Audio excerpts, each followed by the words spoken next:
नमस्कार। ओम नमो भगवते वासुदेवाय।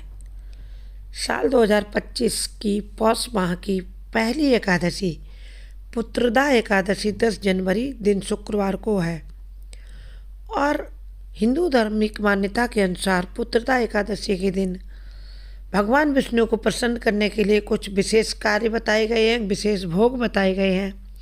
विशेष भोग के लिए हमने एक वीडियो डाला हुआ, उससे आप देख सकते हैं।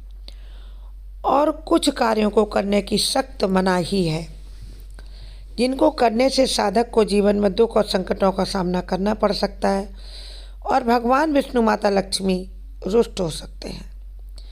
साथ ही पूजा का पूरा फल भी नहीं प्राप्त होता है। तो पुत्रदा एकादशी के दिन विशेषकर महिलाओं को किन कार्यों को करने से बचना चाहिए, ध्यान रखना चाहिए, जिससे भगवान विष्णु माता लक्ष्मी की पूरी कृपा हमें प्राप्त होगी और हम अपने व्रत को, इस दिन को सफल बना पाएंगे। पुत्रदा एकादशी का व्रत भगवान विष्णु को समर्पित है और इस दिन पुत्र या धन प्राप्ति की इच्छा करने वाले लोग अपनी इच्छाएं पूरी करने के लिए भगवान विष्णु को प्रसन्न करते हैं।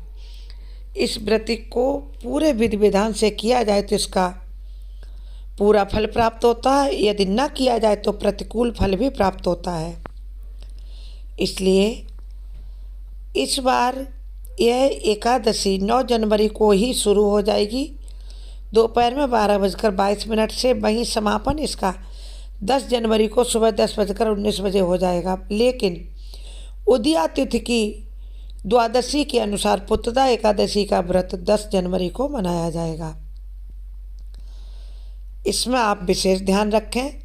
सबसे पहली चीज़ है, इस दिन तामसिक भोजन से परहेज करें। यदि आप व्रत करते हैं तब तो ज़रूर इस बात का ध्यान रखना, नहीं करते हैं तो भी घर में उस दिन तामसिक भोजन, मांस मदिरा, इन सब चीज़ों से दूर रहें। तामसिक भोजन में प्याज लहसुन भी आते हैं। प्याज लहसुन से युक्त भोग ना बनाएं। प्रसाद पाया जाता भगवान को भोग लगाकर, तो आप शुद्ध सात्विक भोजन बनाएं, व्रत नहीं करते हैं तब भी। और सुबह की पूजा करने के बाद दिन में साधक को सोना नहीं चाहिए और पूरे दिन 12 अक्षर मंत्र ओम नमो भगवते वासुदेवाय नमः, इस मंत्र का जाप करना चाहिए, क्योंकि यह भगवान विष्णु को समर्पित है। यह 12 अक्षर मंत्र आपके जीवन में हर सुख संपत्ति सिद्धि आपको देगा।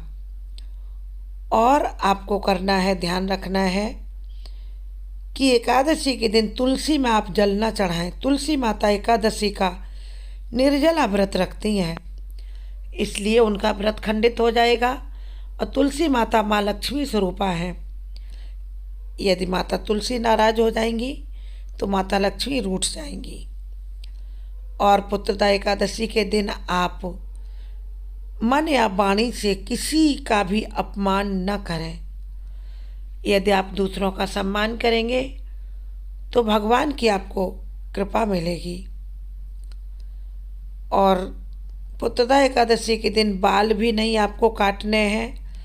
इस दिन सिर धुलना भी नहीं है, यानी बालों को धुलना नहीं है, ना बाल काटने और ना ही नाखून काटने चाहिए। इसका भी आपको बहुत ध्यान रखना है। पुत्रदा एकादशी के दिन किसी के प्रति ना बुरा बोलें, ना बुरा सोचें। कर भला होगा भला, इस बात का ध्यान रखें। और पुत्रदा एकादशी के दिन किसी पशु पक्षी को भी परेशान न करें।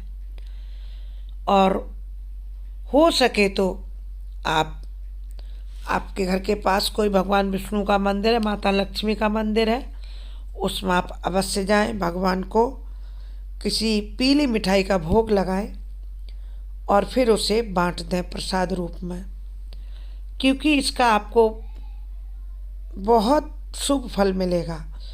और जिन चीज़ों को करने की मनाही की गई है उनसे बिल्कुल दूर रहें, नहीं तो दुख संकटों का सामना करना पड़ सकता है।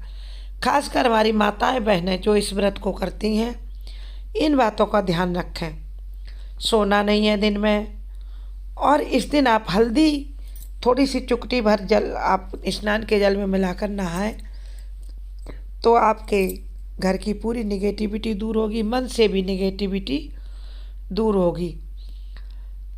और श्री हित प्रेमानंद जी महाराज एकादशी के व्रत को बहुत महत्व देते हैं। कहते इससे तन और मन की शुद्धि हो जाती है और भगवान की प्राप्ति का रास्ता सरल हो जाता है। राधे रानी की कृपा मिलती है, क्योंकि यह व्रत भगवान विष्णु को समर्पित यानी भगवान कृष्ण को समर्पित है। तो राधे रानी उस पर रीझ जाती हैं जो एकादशी का व्रत करते हैं। और नियमों का विशेष ध्यान रखें, कोई खास ऐसा कोई कठिन नियम नहीं है जिसका हम पालन न कर सकें, क्योंकि यदि व्रत रखते हैं या नहीं रखते हैं, दोनों ही स्थितियों में भगवान कृष्ण के लिए हमें कुछ नियम तो जीवन में पालन करने ही चाहिए। आप हमारे चैनल से जुड़े रहें, चैनल के अन्य वीडियो देखें, सब्सक्राइब करें चैनल, वीडियो को लाइक शेयर करें। जय महालक्ष्मी।